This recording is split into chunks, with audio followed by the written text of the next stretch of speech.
നമസ്കാരം. എല്ലാ പ്രിയപ്പെട്ട പ്രേക്ഷകർക്കും ഒരു പുതിയ വീഡിയോയിലേക്ക് സ്വാഗതം.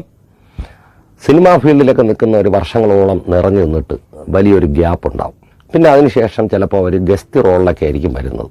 ഒരു വർഷത്തിൽ ചിലപ്പോൾ ഒരു സിനിമയിലൊക്കെ ആയിരിക്കും അങ്ങനെ ഗസ്റ്റ് റോളിലൊക്കെ വരുന്നത്. അപ്പോൾ പ്രേക്ഷകരൊക്കെ അത് കണ്ട് കൈയടിച്ചിട്ട് പറയും അദ്ദേഹം വരുന്നത് 5 മിനിറ്റാണ്, പക്ഷേ അതൊരു മാസ് എൻട്രി തന്നെയായിരുന്നു. ആ വാക്കാണ് സാധാരണ ഉപയോഗിക്കുന്നത്. അത്തരത്തിൽ ഒരു മാസ് എൻട്രി ഇപ്പോൾ ഈ ഇടയ്ക്ക് സംഭവിച്ചു. ഒരുപക്ഷെ ആരും അത് അത്ര ശ്രദ്ധിച്ചു കാണില്ല. ഇതിപ്പോൾ ഞാൻ പറയുന്നത് രാഷ്ട്രീയ വിഷയം തന്നെയാണ്. എങ്കിലും നമുക്കൊരു കാര്യം ചെയ്യാം.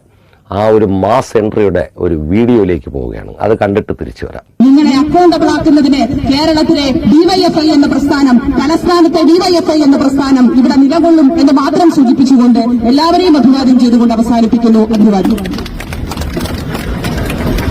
കോർപ്പറേഷൻ തെരഞ്ഞെടുപ്പിൽ സീറ്റൊക്കെ കിട്ടാതെ അങ്ങനെ ക്ഷീണിച്ച് മാനസികമായിട്ടൊക്കെ വലിയ പ്രയാസപ്പെട്ട് ഇരുന്ന ഒരു കക്ഷിയാണ് നമ്മളിപ്പോൾ ഈ വീഡിയോയിൽ കണ്ടത്. നേരത്തെ പാർട്ടിയുടെ സമ്മേളനവുമായി ബന്ധപ്പെട്ട് പൂജപ്പുര വന്നു. അന്ന് ജനങ്ങൾ അത്ര കണ്ട് ശ്രദ്ധിച്ചില്ല.